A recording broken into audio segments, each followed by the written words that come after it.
Greetings and welcome to the Bowling Green First United Methodist Church. We hope that you enjoy what you're about to see, and you can find us on the corner of Broadway and Church Streets at 11 o'clock on Sunday mornings. Or you can find us at bgmethodist.org and on Facebook at Bowling Green First United Methodist Church.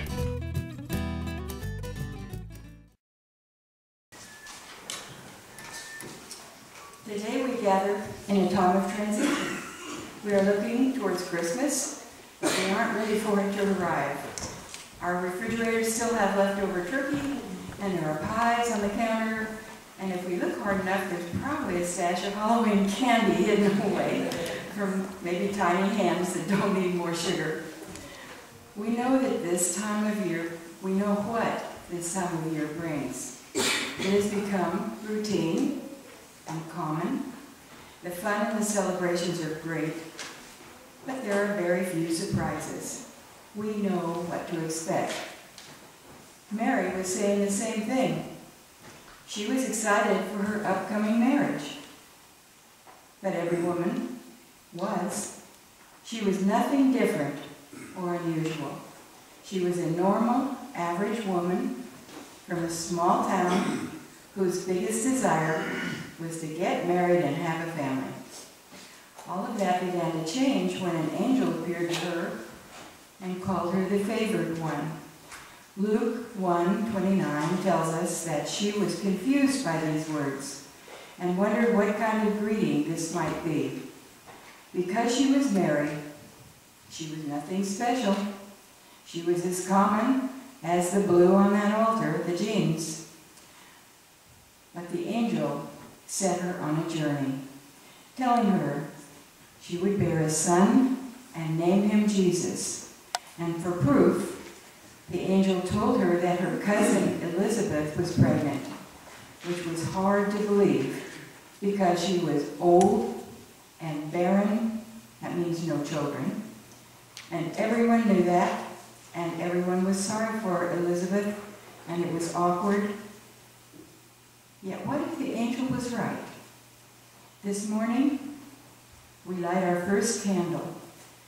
This is the candle for the journey that reminds us that God came down, that the exalted and divine and royal came down and joined with the virgin and the barren and the so very common. The common life beckons because it comes from the joy of all creation. Let us pray. Common God, you are the creator, redeemer, and sustainer of this world. You are exalted above all others. But when it came time to make yourself known in human form, you were born to the common average people. For that we give you thanks. Through your birth and the journey that was set before us, we can know the joy and the promise of the world to come. Amen.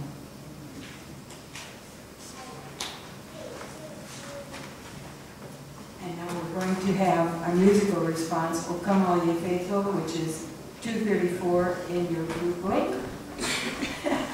A minute.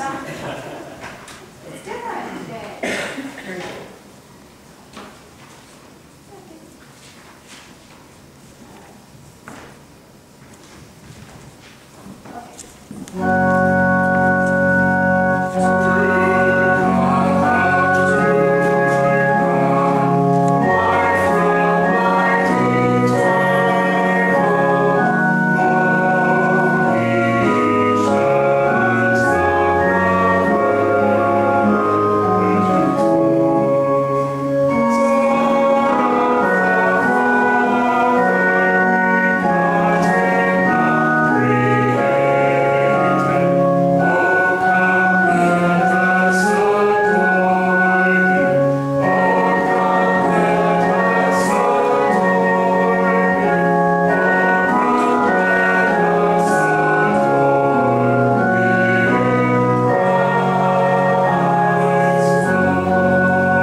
Our scripture today is from Isaiah chapter 2, verses 1 through 5. This is what Isaiah, Moses' son, saw concerning Judah and Jerusalem. In the days to come, the mountain of the Lord's house will be the highest of the mountains. It will be lifted above the hills. Peoples will stream to it. Many nations will go and say, "Come, let's go up to the Lord's mountain, to the house of Jacob's God, so that he may teach us his ways, and we may walk in God's paths." Instruction will come from Zion, the Lord's word from Jerusalem. God will judge between the nations and settle disputes of mighty nations. Then they will beat their swords into iron plows and their spears into pruning tools. Nation will not take up sword against nation. They will no longer learn how to make war. Come, house of Jacob, let's walk by the Lord's light. We join our response this morning. This is the word of God for the people of God. Thanks be to God. So, I probably know the answer to this question I'm going to ask, but how many of you have completely and totally recovered from Thanksgiving? A couple more hands than I expected to see this morning.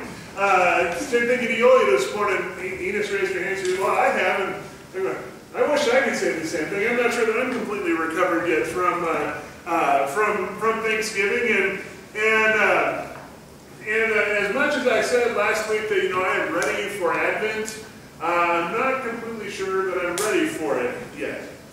Now the funny part about that is that I was writing those exact words on Monday. So long before we even got to Thanksgiving on Thursday, I was writing all that out because I knew what the end of this week was going to do, what it was going to bring, and all the things that were going to go on. And so as I was writing those things down, I'm like, I know exactly what I'm going to be feeling by the time we get to next Sunday morning. Not completely ready, still a little bit tired, still a little bit like I really shouldn't have had that extra piece of turkey. All of those things are going on. And Monday morning, as I was kind of working on the sermon, getting everything done, and not that I normally have the sermons done on Monday, it just was a crazy week, so I was working ahead. But working on that, getting that ready, I heard on the radio they said the busiest travel days for the Thanksgiving holiday are going to be Wednesday and Saturday. And I said to myself, when are we traveling again? On Wednesday and Saturday. That's where we were going to be going. I got all that done, got everything done and ready for today by Tuesday, and got in the car, went down to Mexico, and then we left out of Mexico on Wednesday morning to go to Kansas City, and then we got to Kansas City, and then we were there for Thursday for Thanksgiving, and we had lots of food.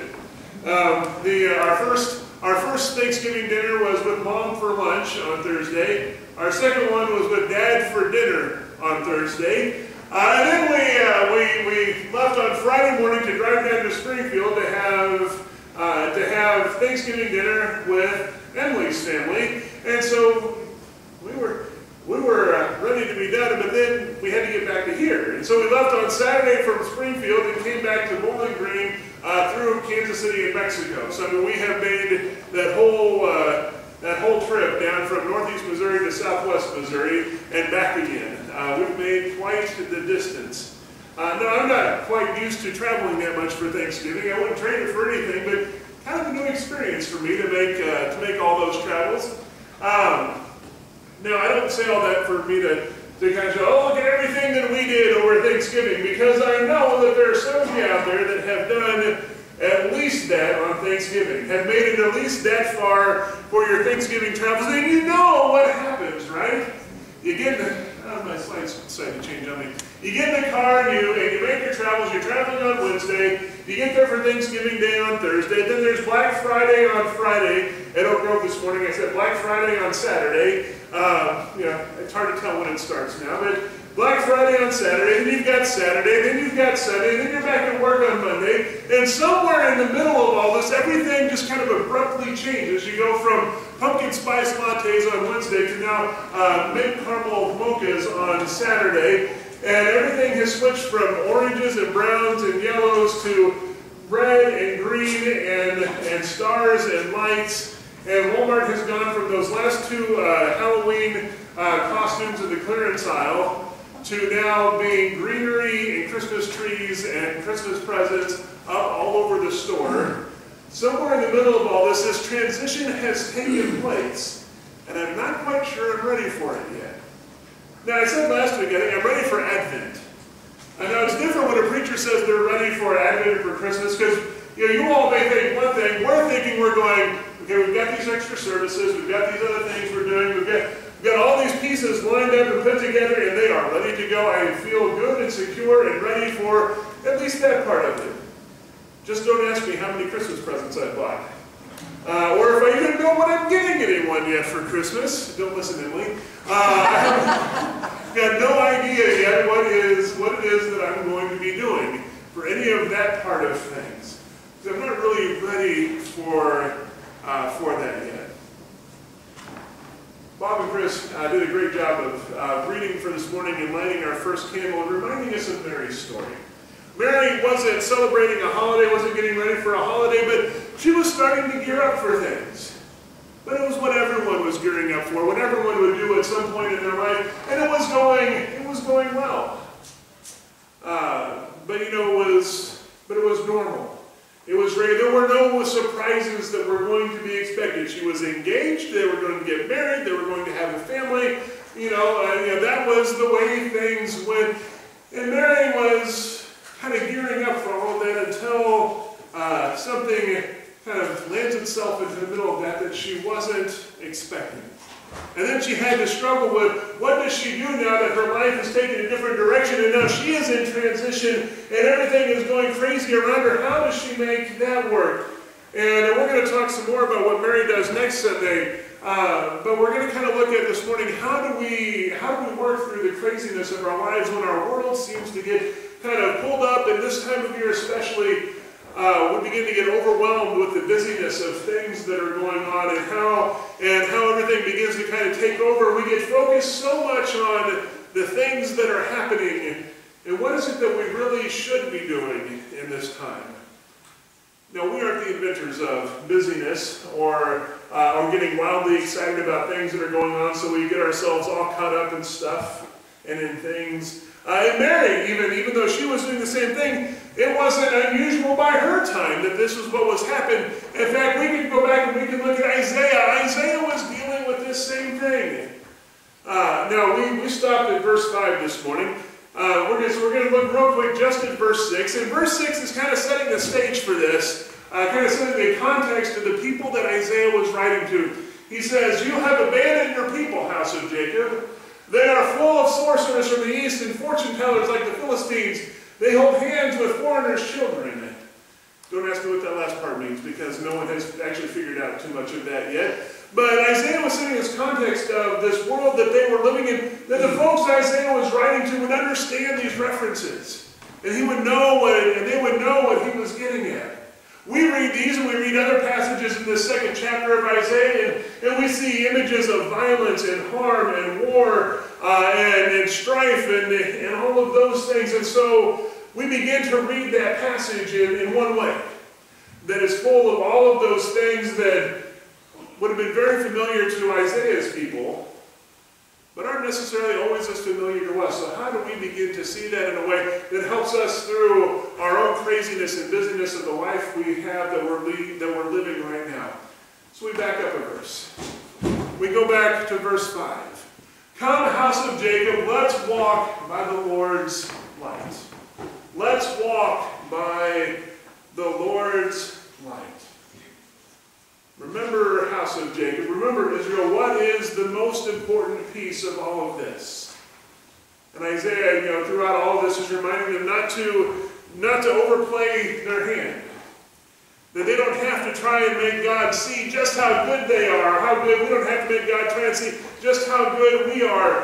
And we don't have to try and show everyone just how busy we are by recounting all the different places we've been over the Thanksgiving holiday. Not that I just did that or anything, but you don't have to do that. That is not the important part of that. That the things that are most important in all of this are the time that we spend with each other. That we spend with family and with friends, with the people that we are closest to. Now, sometimes that can mean we get caught up in the details, but a lot of times it's more important when we get caught up with just being with those folks and spending that time with them. And in fact, that's the transition that Isaiah is trying to get us to make. That in the craziness of life and the craziness of everything that is going on, to shift our focus from the things to the people that we're spending that time with. Now Isaiah is doing it different, is talking about this differently because he's writing to a people that live in a very different world from us. But we can still begin to see what it is that he's saying. In verse 4, this is probably the most well-known verse of this passage. Then they will beat their swords into iron plows and their spears into pruning tools. Nation will not take up sword against nation. They will no longer learn how to make war. Now you might remember this passage using a little bit different words. In fact, it's made it into our larger culture, talking about beating swords into plowshares, or spears into pruning hooks. Or instead of saying they will no longer learn how to make war, I read that last passage, and the only thing I can ever think of is a particular song that sticks out of my head every time I read that.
Coffee cups, Facebook to sunsets, or from being busy alone to slow together. Now, I was working on this with a friend of mine, and we were writing all this, and now we are super nerds. And so we're sitting there, we're talking on the phone to one another, and we're writing something in a Google Doc, so we're watching each other as everything kind of keeps updating as we're going along. And we get to this and say, wait, here is kind of the key to this.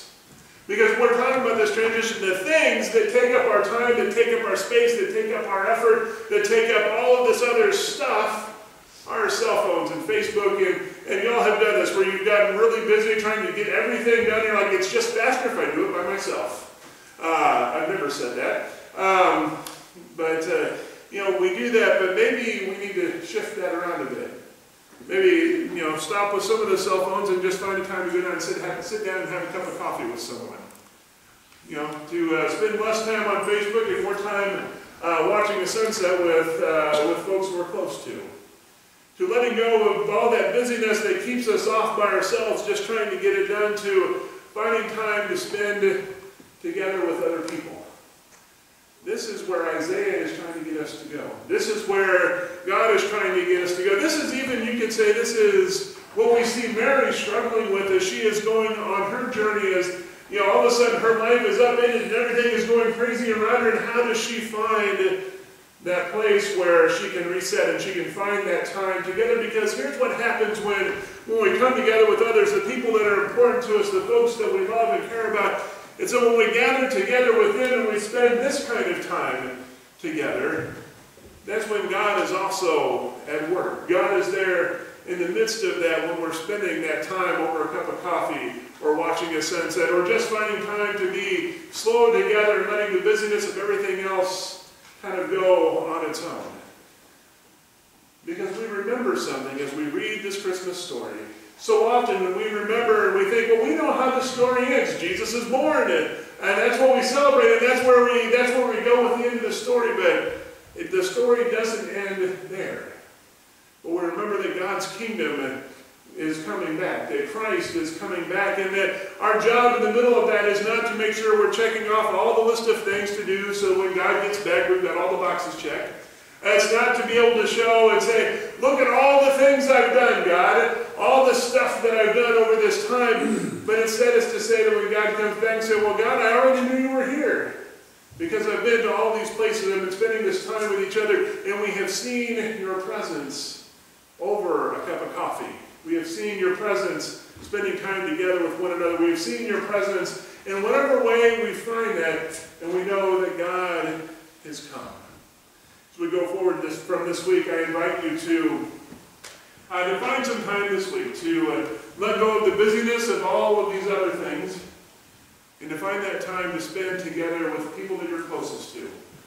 And to find that time to see God's presence in the midst of this, even if you're just having fun and celebrating or just hanging out and watching a sunset or whatever it is.